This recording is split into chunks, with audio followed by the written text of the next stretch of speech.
Okay guys, so meron tayong super late unboxing. Parang last month ko pa pinost to nung nabili namin siya from MJ Chua. So ito yung Mont Blanc Explorer. Sabi nila, parang kung gusto mo yung mga like DNA ng Bleu de Chanel, yung mga freshy scent lang. Sauvage, ito yung isa sa mga kaklassmate nila, si Mont Blanc Explorer EDP. So, this one is 200 ml na. Tapos, nabili lang namin siya ng... Kailangan natin na nabili. Basta super cheap lang kay MJ Chua kasi backstory lang, guys. So, nagpunta kami ng husband ko sa dito sa SM, parang magpa-print ng pictures. Tapos, ang nangyari, nakita namin yung booth ng Mont Blanc. So, sabi ko, ay, Lavi, sabi ko, amuyin natin yan. Sabi ko, ganun. Kasi, parang, mabango yata yan. Basta parang nakikita ko lang din na parang sinasabi nila mabango. Although, ang downside lang, sabi nila is common. Pero, I don't think so naman. Tapos, edi, ayun na nga. Di, mega sniff session kami. Kasi meron pa sila yung isa. Anong pangalan? Extreme ba yun? Ano ba yun? Parang Mont Blanc Explorer. Pero yung parang ibang variant. Yung mas matapang yata dito.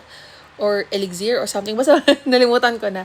So, yun. Pero ito kasi yung mas nagustuhan ko. Although si husband ang nagustuhan niya is yung isa. Kaso, parang ako kasi mas preferred ko to. So, sabi ko nga, mas gusto ko kasi yung mga freshy na scent lang. At saka yung hindi malakas. Kumbaga yung parang kahit amuhin mo ng yung asawa mo mayat maya, parang hindi siya nakaka-suffocate. Kasi, syempre pag magkasama kayo sa kotse, alam parang hindi ka makahinga kasi ayaw mo yung amoy ng perfume niya, di ba? So, ito yung isa sa nagustuhan ko daw. So, open na natin. At bida-bida talaga tayo nagbubukas na.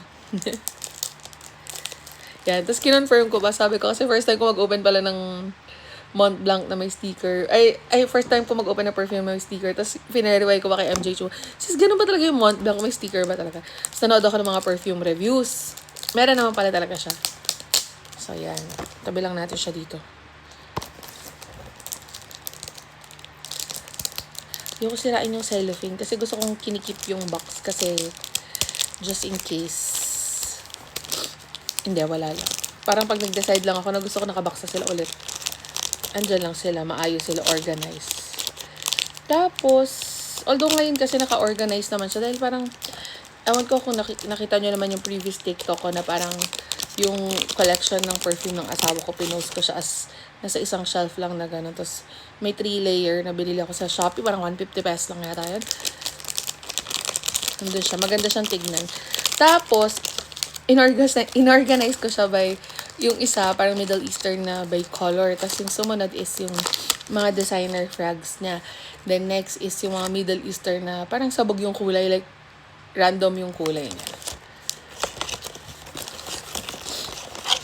Ito na siya. Sobrang excited ako dito kasi naamoy ko din siya sa sa SM. Sabi ko, SM North EDSA to. Sabi ko, parang ang bango naman ito pag naamoy mo sa lalaki.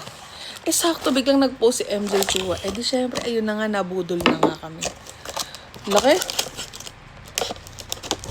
Parang ako, wala akong 200 ml na perfume, no? So, ito siya. Ang laki niya, guys. Hindi ko pala napakita yung box kanina. Yan, yung box niya, yan lang. Tsura ng bottle sa loob. Then, ito na siya. Ano ba to? Ayan pala yung star kanina. Yan, ganyan lang siya. Parang may nakita akong friend namin na may gamit din ito. I think, sino ba nagsend na? Si Ice yata, no, Labi? Parang nakita ko doon kasi nagpasend ako ng mga perfume collection ng mga friend kong guys. Ipopost ko rin siya soon. So, yan. Yung cup niya, ang cute din. Kaso, yun nga lang siya magnetic. Kasi ang gusto ko sa mga bottle cup, magnetic something. Pero siya hindi. Tapos, meron siyang nakalagay na Mont Blanc Explorer. Yan. Sa side. Yan. Baliktaran lang. Ang cute. Pati yung niya. Yung sa may ato. Diba? May yung symbol na yung ganito. So, spray na natin siya, guys. Kasi ito pala guys leather siya. Feeling ko naman nakakita na kayo ng mga Mont Blanc na reviews before, pero wala. And then, ayun na. Spray na natin. Ay.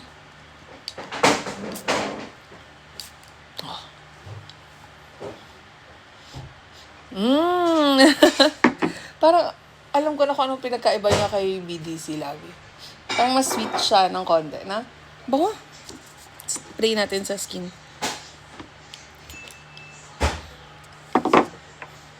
Hindi ko lang gusto yung atomizer niya.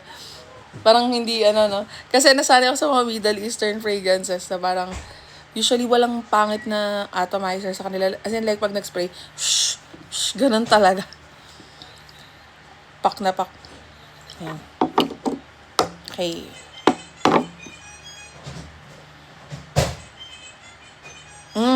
Okay.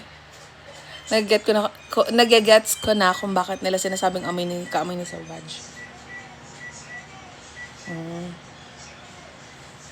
Love spray ko sa'yo. Yan. So, ang kaamoy niya is si Sauvage na EDP, no?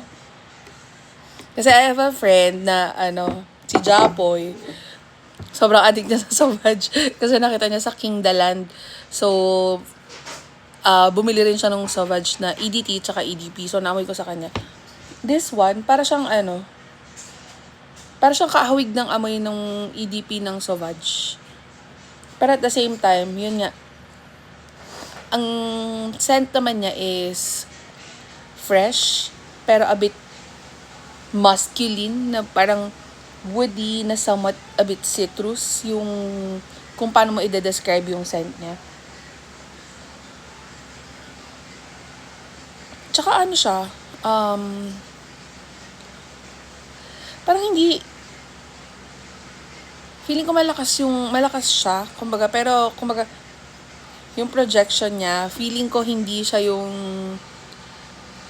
super beast mode na parang kahit medyo malayo ka pa lang naamoy ka. Or siguro let's try kasi kaka-spray, initial spray pa lang naman.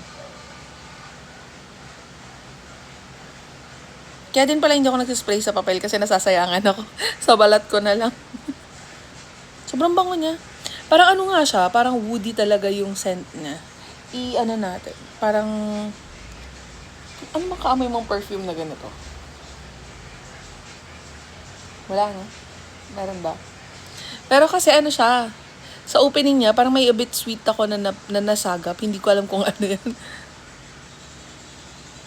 Sobrang bango niya rin. Pero siya, leaning towards masculine vibes talaga siya.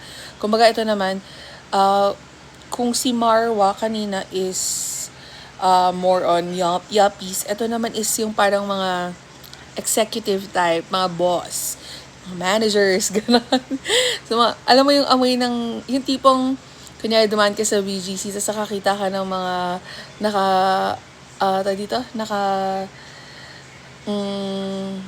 formal wear, tama ba? Or mga nakatay na guys, parang pag dinaanan ka, tapos ito yung amoy nila. Ito yung parang everyday cologne scent nila. Yun. So, more like, parang ka-vibes nila Creed Aventus, ganun siya. So, ayan. Pwede nyo rin siyang itry, guys. Kung mahilig din kayo sa mga ganitong type ng fragrance na mabango, na feeling boss and executive, and hindi nakakasuyang amoyin. Bye-bye!